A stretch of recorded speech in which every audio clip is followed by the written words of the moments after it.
This is episode 284 of the Rio Grande Foundation's Tipping Point, New Mexico. I'm Paul Gessing, president of the Rio Grande Foundation, New Mexico's free market think tank. You can find out more about the foundation at riograndefoundation.org. I am very pleased to be joined this week by Bruce Bunker. He is a retired PhD staff scientist at Sandia National Lab, and he's also written a book, The Mythology of Global Warming, Climate Change Fiction versus Scientific Facts.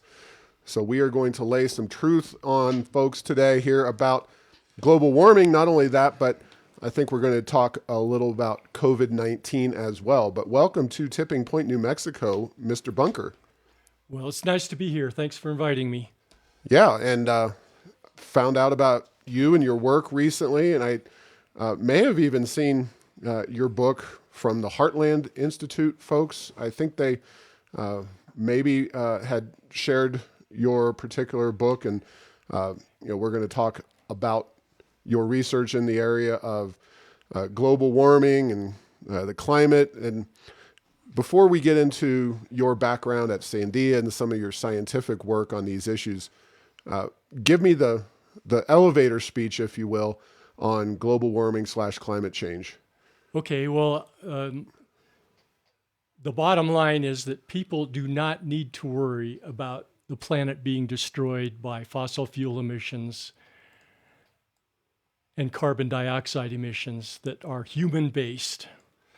You could burn all the fossil fuels on the planet and you would not cause the destruction of life as we know it. In fact, once you get away from emotional hysteria and you start looking at cold, hard facts, the science of global warming is indeed settled. It's a complete and total myth. There is no truth to 99% of the things that they would like you to believe. Second point I'd like to make is that oil and gas industries do not represent the epitome of evil in the United States. These industries actually deserve to be praised rather than vilified. Affordable energy is the engine that powers our freedom and the American way of life. And we have fossil fuels to thank for almost all of that energy. If you eliminate fossil fuels, it turns out renewable energy cannot backfill what fossil fuels are now providing. In fact, it's probably less than 25% of all the energy that we're using right now. Renewable energy sources will never be able to replace fossil fuels as a reliable and affordable means of meeting our energy needs. So the fact of the matter is that the real threat to the future of most Americans is not global warming. It's the global warming movement. And that's epitomized by the Green New Deal, which is potentially the most destructive piece of legislation ever proposed by the U.S. Congress. If enacted, it would totally destroy our economy, our affordable energy, our freedom, and the American way of life. And what would we achieve by doing all of that? Well, it turns out we would have a negligible impact on a non-existent problem. So this legislation has absolutely, positively got to be stopped. All right. Well, I think that lays out the position very clearly. And since we have kind of that general statement of principled opposition, scientific opposition to so much of what is considered science these days, let's talk about your scientific background, because you have studied these issues professionally. And I know one of the things that you debunk in your writing is the idea that something like 90% or more of scientists buy into the global warming hysteria. But before we get into that data point, let's talk about your own scientific chops and some of the ways in which you worked on issues relating to climate change during your career. Sure. The first thing I need to point out is I am not a climate scientist. Okay. Okay. I am an inorganic chemist, and I spent most of my career working on materials. A lot of those materials were being developed to solve environmental problems. So the way I got introduced to the whole climate change issue was by being in charge of projects having to do with trying to develop materials that would be able to sequester carbon dioxide from the environment. And so when I started looking into those materials, then I started thinking about the larger issues, like why do we want to get carbon dioxide out of the atmosphere? What is carbon dioxide doing that is so terrible that we need to get rid of it all? The more I looked into the issue, the more appalled I got. And that led me, after I retired, to writing the book that you mentioned, Mythology of Global Warming.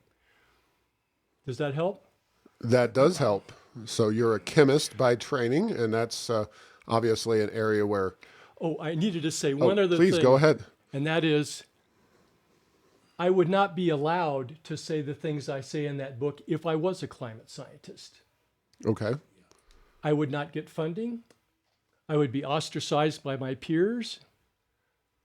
I would oftentimes not even be able to get a job. So the fact that I am not a climate scientist allows me to be objective about this area, whereas climate scientists, for the most part, cannot. And you're also retired. And I'm also retired. Sandia. So what are they going to do? Fire me? Exactly. So everything you've done, well, not everything maybe, but a lot of what you've done is written up in your book, which I presume they haven't banned you from Amazon yet. You can find your book. I'm waiting.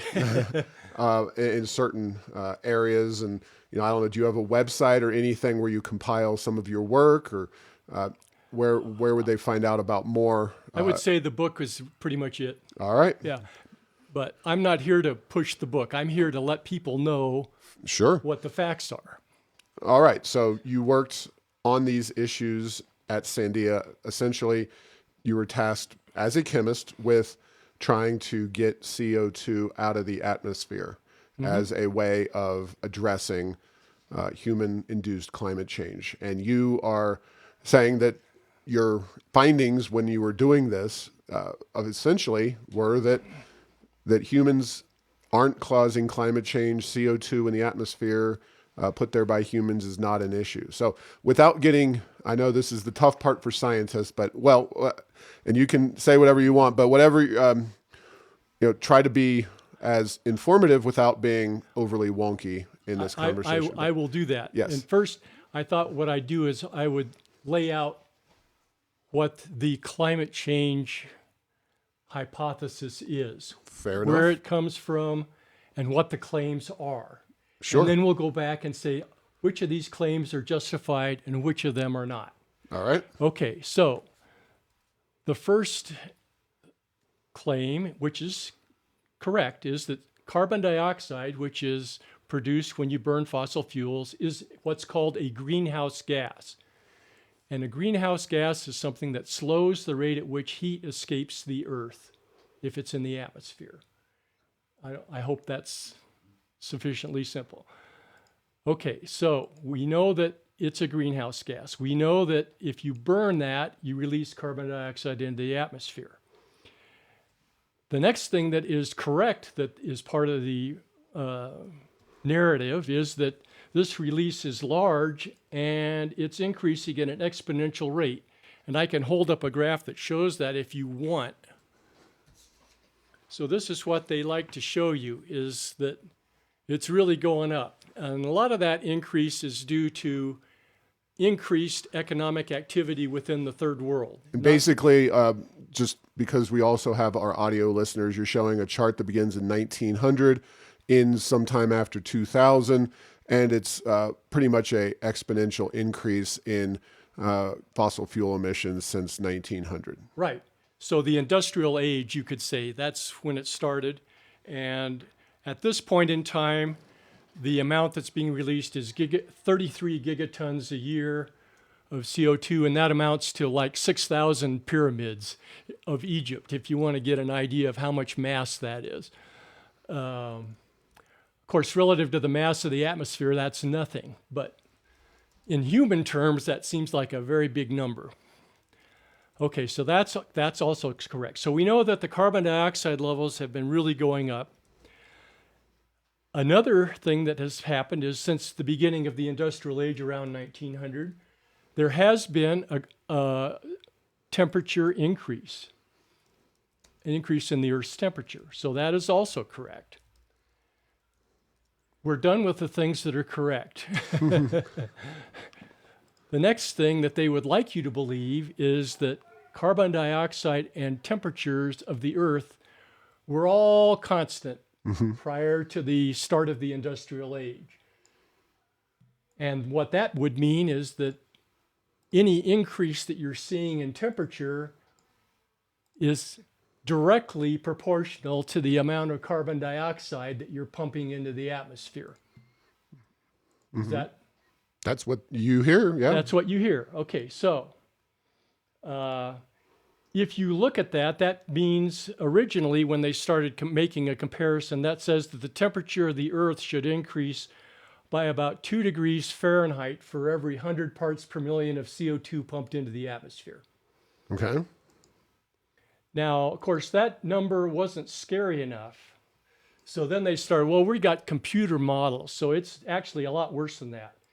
Our models say now that it's 6 degrees Fahrenheit for every 100 parts per million. In fact, NASA just came out with another prediction saying, well, it's 10 degrees Fahrenheit for every 100 parts per million. And this gets us to the ultimate, that isn't even scary enough. So then they say, well, the Earth will be doomed if we don't stop CO2 emissions within the next 12 years. Of course, they've been saying that ever since Al Gore started this movement back in the mid-1970s, but that's the claim. And we will look at that claim in detail, but it is incorrect. But if you follow this thing about the exponential thing is going to continue indefinitely, then another claim is that we're going to be turning the Earth into the planet Venus, where the surface temperatures are hot enough to melt lead. We'll look at that as well. Okay. But if you keep going, that's where that all ends up. So what are the consequences of these temperature changes? Now they get into all kinds of stuff, which we probably will not talk about because none of this stuff matters if humans aren't causing the temperature to go up. But they have things like, it's going to make all the ice melt. Al Gore was claiming all the Arctic ice was going to be gone by 2012. Gee, it's all still there. Well, at least most of it. I It's don't track these things. Maybe reduced by 5%. Okay. Okay, it's not all gone. But there's another little interesting sidebar there. But anyway, then they show videos of New York City being overwhelmed by tidal waves because the sea levels go berserk. One of the things that I probably won't get into later is that you could melt all the Arctic ice, and how much would sea level go up? Bueller? How much do you think? A foot. 0. And you can prove it doing an experiment yourself, because it turns out all the Arctic ice is floating on the surface of the water. So is the shelf ice down in Antarctica, which is starting to show some melting. The experiment you do is you take a glass of water, you put ice cubes in it, you make a mark on the glass, let all the ice melt, see how much the sea level in your little glass changes. The answer is 0. Because ice is less dense than water. If it's floating on the surface when it melts, the amount, well, I won't go into all the gory details, but basically you don't contribute to the sea level at all. The only things that contribute to sea level changes are ice that's continental ice. But I'm digressing here. But anyway, is all the ice going to melt? No. Are rising sea levels? Oh, another thing, is all the ice going to melt? Well, where is the ice? Essentially, all of it's in Antarctica and the Greenland ice cap. how hot does the temperature have to be before you go above the freezing point in both of those two locations? Well, in Antarctica, which has like 85% of the Earth's ice, you have to raise the Earth's temperature by like 50 degrees. It ain't going to happen, okay?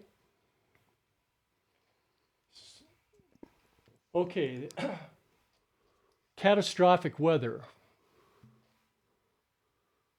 Well, we just had one down in Texas. The big Anytime you freeze. have any weather you don't like, it's blamed on global warming. I can show you the graphs for how many hurricanes have Sure. occurred, how many tornadoes have occurred. Oh, the big freeze in Texas was caused by global yeah, warming. I yeah, heard exactly. Any weather, including Right.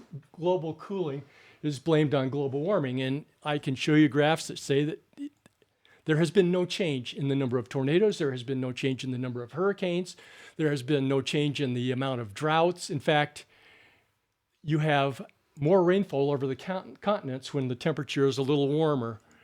And so that's good for humanity rather than bad. that. So, real quickly, one of the things I know that drives this narrative, aside from just misinformation, is the fact that higher levels of property and more expensive stuff, even if you factor in inflation, are being destroyed. And I would assume that that has to do with people, more of them living on the coasts and building on the coast, and that stuff being destroyed. Absolutely. And I can, we can get into how much is the sea level actually rising. And it is rising, Okay. but the rate of rise is really slow. And it's actually within the range that you've seen in every single of the last 24 ice ages that we've had. So there's nothing unusual about where we are. And in fact, the sea level is going to continue to rise until the next ice age starts. But if you want to skip it, if you want me to look at the number, I can get it. But it's like 12 inches per 100 years, something like that. Okay. I can look up, and I mean, I'm shooting that one from the top of my head. But can civilization adapt to something that's a foot every 100 years? I think so. I don't think it's going to wipe out New York City. I don't think it's going to wipe out coastal communities. They can move inland by over the course of 100 years. I Sure. mean, Or build flood walls and other small fortifications. Absolutely. so it's not, yeah, if you have a house that's on stilts that's out in the Atlantic Ocean, you probably are going to be concerned about sea level rise. But another thing is they're starting to fudge how much the sea level is rising. But we probably don't have time to get into that. But I can show you the graph for that if you want later on. Okay. The final one is that it's going to wipe out all life on Earth, starting with the polar bears.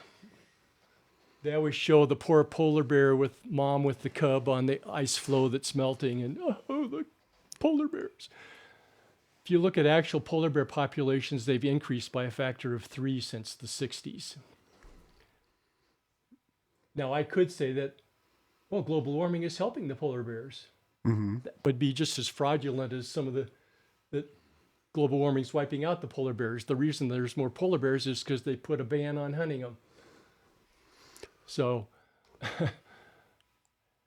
there have been 24 ice age cycles, and in each one of those cycles, the Arctic ice has completely disappeared.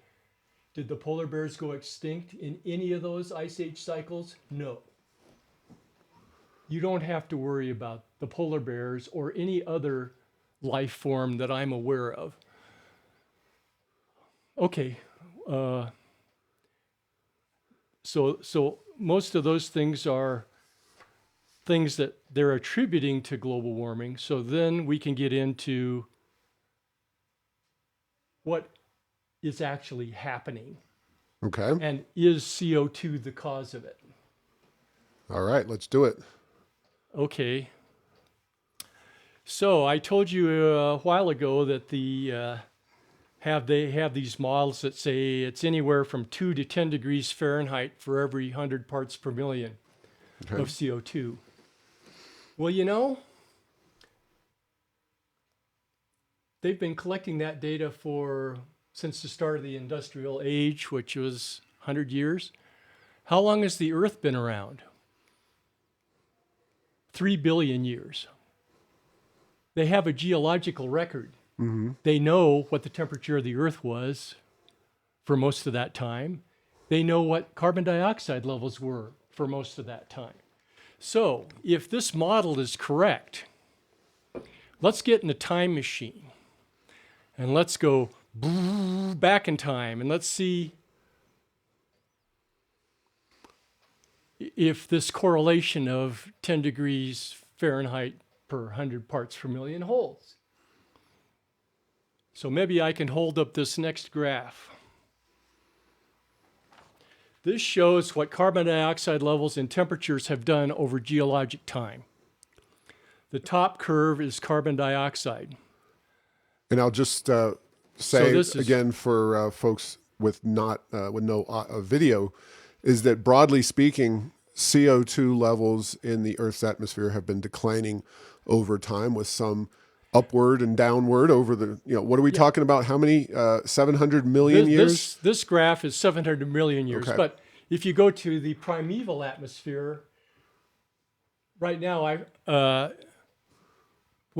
the primeval atmosphere, roughly half of the atmosphere was carbon dioxide. Okay. Okay. Now, real quickly, as kind of an aside, I have what that. Go ahead. I've been to the Natural History Museum down in Old Town Albuquerque, and of course, if you go walk around at the top of the Sandias, you might also find seashells or other kinds of things.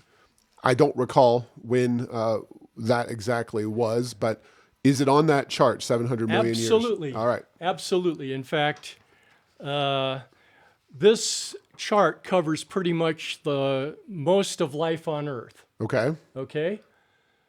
So I need to just interrupt for a second because I don't have the number right in front of me.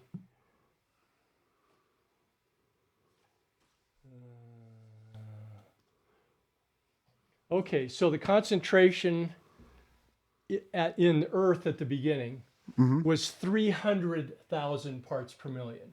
Okay. Which is 750 times what we have now. Okay. Okay? On this graph, it had dropped down by the time life is running around to 6,000 parts per million. Now, is that animal life or, just bacteria? Because obviously plants preceded the human. Cambrian, which was the explosion of Okay. animal life, was around the 600 million years ago. Okay. So it's around here. Okay.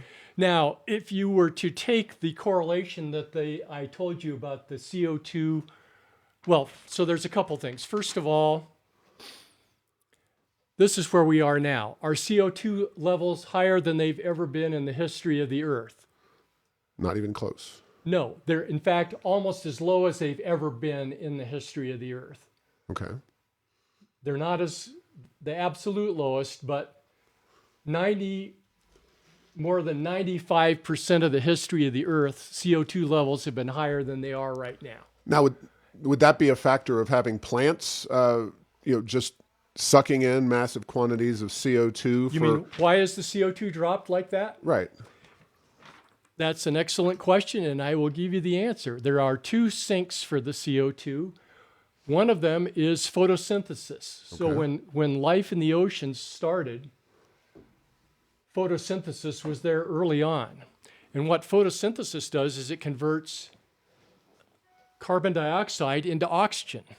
And that is why, if you look at the oxygen concentration now, it's about that level that the CO2 concentration was when things started. The other thing is that a lot of these organisms made shells, and the shells are made out of calcium carbonate. So an example of a calcium carbonate deposit is the White Cliffs of Dover, for example. And it turns out that the lion's share of the CO2 that was originally in the atmosphere has been irreversibly sequestered into these calcium carbonate formations. So photosynthesis and seashells. So you mentioned seashells. Well, Yes. they eat up carbon dioxide. So Wow. Well, then maybe our efforts to remove carbon from the air, not that they are something we should be spending federal dollars or jacking up energy prices for, but maybe we can just get a lot more sea life with shells, and that would help sequester CO2 emissions. I don't think we want CO2 levels to be any lower than they are right now. Right. And for the simple life that all plant life on the planet, which is what the entire food chain depends on, has to have carbon dioxide. That is their fuel source. Right. If you have the CO2 levels drop much lower than they are, plant life is going to start to struggle. So you don't want to suck all the CO2 out of the atmosphere because it will destroy the entire food chain. Right. Okay, well, we are 26 minutes in. We have about 44 total. I want to give you a few chances to hit your big points here. Let me just make one more point from this, and that is, if you look at what the temperature has done, is the temperature as hot as it has ever been in the history of the world? No. And the answer is no. We are right here. And that is a very zigzaggy line, and it's a very zigzaggy line at the bottom 2/3 of the chart in terms of temperature. It's probably, we're as cold as we've been over maybe 90% of Earth's history right now. Right. And as you point out, there is absolutely, positively no correlation between the CO2 curve and this curve. In fact, if you were to take their extrapolation based on the CO2 curve, it would have been hot enough to boil water when you're about in the middle of this curve. We would not have even had an ocean. So, and if you look at how cold things have gotten, the absolute worst ice age in the history of the planet occurred during the Cryogenian era, which was slightly before this curve started, maybe 800 million years ago, when the CO2 concentration was 8,000 parts per million, which is 20 times higher than it is today. But that's when we had our worst ice age ever. So on that chart, and the top says CO2 ppm, which I understand. What is change? Delta means change in temperature. Yeah. So it starts at 0 and goes up to plus 20. Why does it start at 0? Shouldn't there be a you negative? could make that anywhere you want. It's okay. Just trying to. Maybe I should have made 0 where we are now. Okay. But it's basically showing that. Yeah, you're going back to 700 million years. The Earth's temperature has changed by maybe plus 20 degrees Fahrenheit to minus 20 degrees Fahrenheit, up and down. Now, what you're talking about there are very long-term trends. What are some of the things that drive those very long-term trends in Earth's temperature? I know volcanoes can have temporary impacts. It turns out continental drift on the lengths on the time scale we're looking at here, continental drift is real important. Okay. And changes in how the heat captured by the sun circulates. Okay. So, for example, we started our current cycle of periodic ice ages about 2.5 million years ago, and that's when North and South America joined. And what that did was it made the oceanic currents go in completely different directions than they had before. And some say that I've seen some news reports recently saying that the Gulf Stream has been weakened by climate change. Tell me about that. Is that something that could happen? Is it accurate? Do you know anything about it? Whatever you got.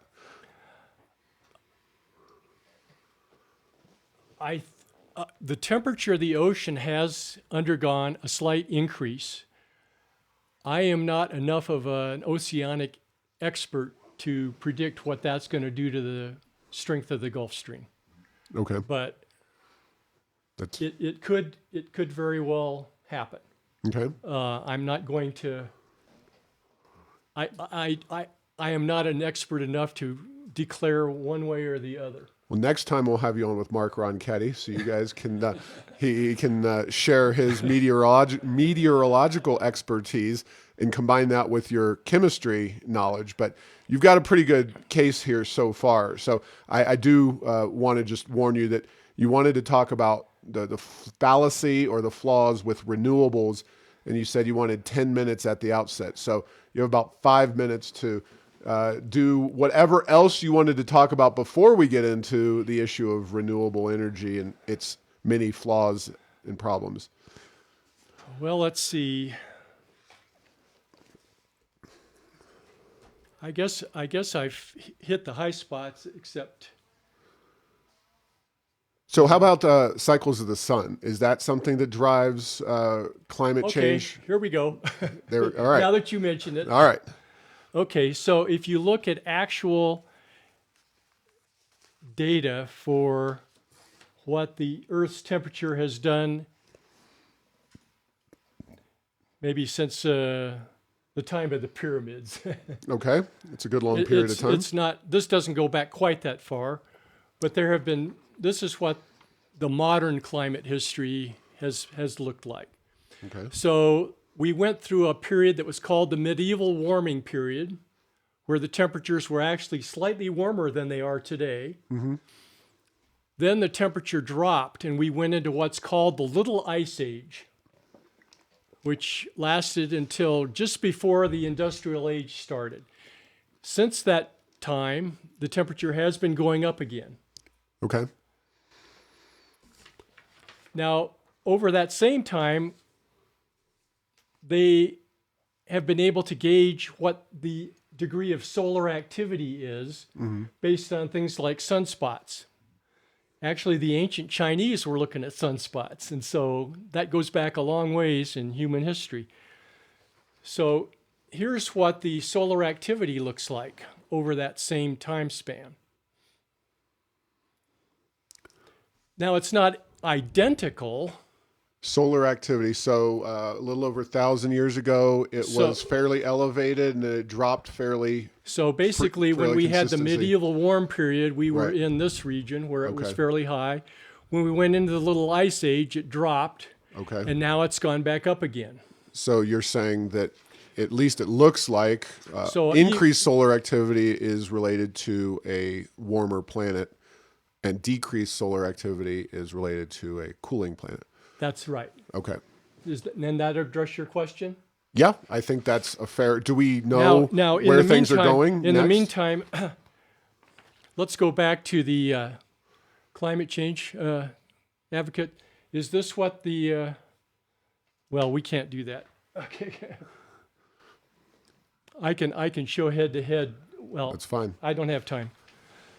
All right, let's talk about renewable energy because we'll have 10 minutes and we can certainly, you talked about the Green New Deal and kind of your opening remarks.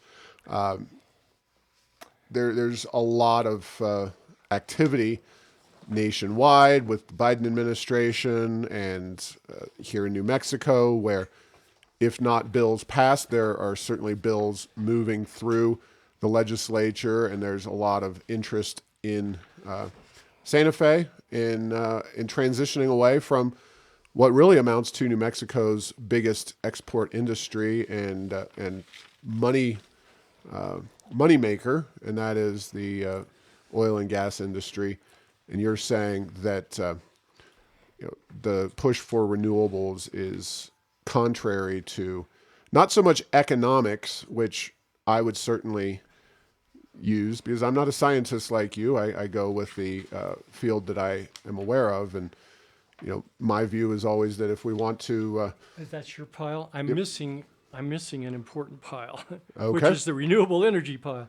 all right. I'm trying to find it. But if we need cheap, inexpensive, steady sources of electricity and sources of energy in general. There are carbon emissions associated with oil and gas. There's carbon emissions associated with coal. One of my favorite sources of electricity generation is certainly nuclear, and that remains something that broadly speaking, the environmental groups are not real fans of.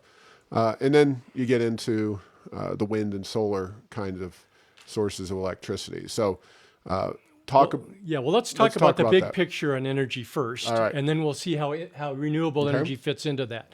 Unfortunately, the pile that I'm looking for, I was unable to find, but I'll try to do what I can based on my memory here. So the Department of Energy actually put together a very useful chart that shows where is energy generated and where is it used. Right. And it turns out that right now, 91% of the energy that we use is coming from nuclear and fossil fuels, which are the things they want to get rid of. Right. So,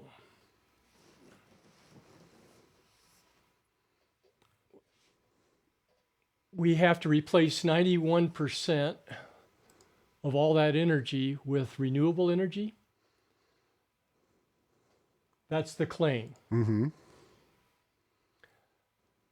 It's impossible. It's physically impossible for that to happen. And there's a few shell games they play to try to make you think that it is possible. So one of the games is, well, where is the energy used now? And it turns out 1/3 of the energy is electricity. Okay. 1/3 is what I call on-site power generation. So like if you have a steel mill, you are generating your power there. You're not getting your energy directly from the grid. Mm-hmm. The third chunk is transportation. And we know what that is: cars, trains, airplanes, all that kind of stuff. Now, what they like you to believe is that, well, we've been able to already replace 25% of all the energy with renewable. That's not true at all. The part that they have put a dent in is the electricity piece of that. So what you really have to do is it's more like 6 or 7% is how much renewables are providing. If you look at all of the consumers of energy in the United States. So let's look at transportation, for example. Well, we don't need to have cars, planes, trains, boats, any form of transportation that relies on fossil fuels. We're just going to get rid of all of those. And we're going to have electric cars. Well, where, pray tell, does Mr. Electricity come from? Mm-hmm. Does it come from outer space? I guess solar energy, you could say, did come from outer space. But there's some little secrets about solar energy that most people aren't aware of. And one of them is, how much energy does it cost to make a solar energy panel in the first place? You start, the materials that are used in a photovoltaic panel, it's silicon metal. Where does silicon metal come from? Well, you have to convert sand into silicon metal. That takes a lot of energy. Not only that, but once you have the silicon metal, you have to dope it to make it so that it can capture the sunlight. That takes big plants like the Intel plant. You add it all up, all the sources of energy required to make a solar energy panel, and it turns out your break-even point, which is where you would be getting more energy out than you got in making it in the first place, is about 30 years. Most solar panels don't last 30 years. So what you're really looking at is solar energy. The total energy picture is it's negative rather than positive. Does that make sense? Absolutely. And And it goes beyond that. I mean, even if you ignore that completely, you can say, well, how efficient are solar and wind energy? And again, I apologize for not having that stack of stuff with me, so I'm shooting from the hip for some of this. But basically, if you're at the equator under ideal conditions, a 1 square yard solar panel harvests about 100 watts of energy. If you look at how much energy the United States uses right now, how many square yards would you have to have in order to equal the amount of energy that we are consuming right now? And it ends up you'd have to cover 1/3 of the continental landmass of the United States with solar energy panels. Is that going to happen? I don't think so. Wind energy is even less efficient than that. In order to harvest that amount of energy with wind energy, you would have to basically, you don't have enough continental United States for all the wind turbines you would need to give us that amount of energy. It's physically impossible. what about the battery issue with regard to, Well, that is the, before I give you the floor though, of course we talked about transportation.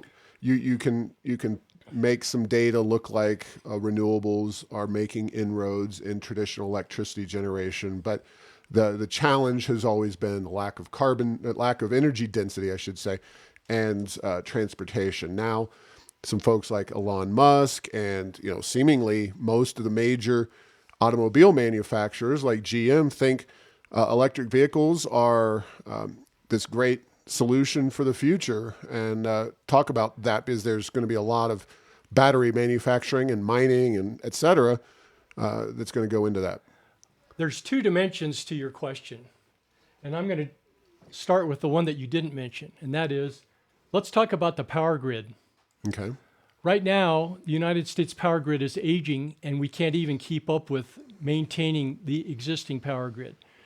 So now let's just say we could wave a magic wand and move all energy onto the power grid. What does that mean for the power grid? It means you would have to increase, especially since solar and wind aren't uniformly distributed everywhere, you would have to increase the grid by about a factor of 5. Is that going to happen? I don't think so. The next part is batteries. What are they using now? It's lithium. Does the world have an inexhaustible supply of lithium? That is a no. Well, it depends. It depends on how much money you want to spend. Well, right. So basically, if you want to mine lithium, right.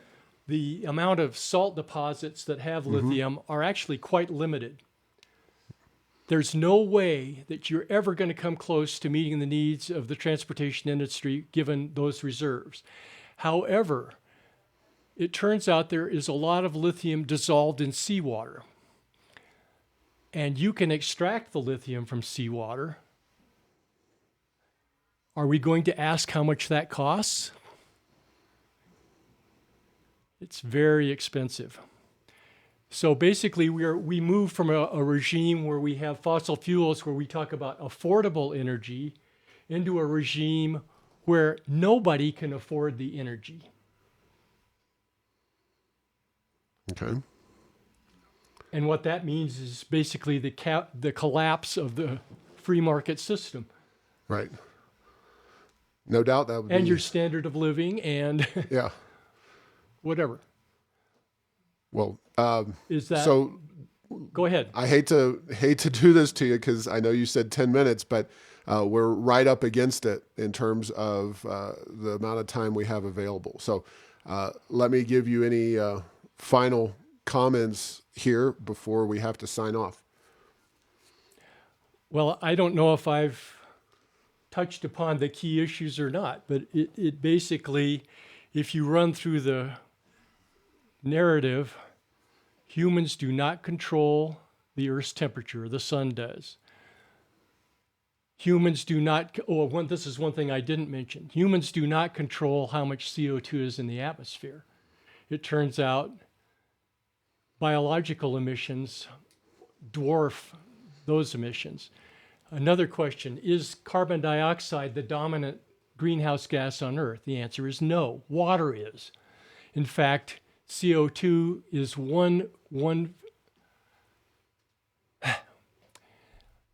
it's less than 1%, much less than 1% of the greenhouse effect on Earth is caused by CO2, which is why there's no correlation between temperature and the CO2 that I showed you.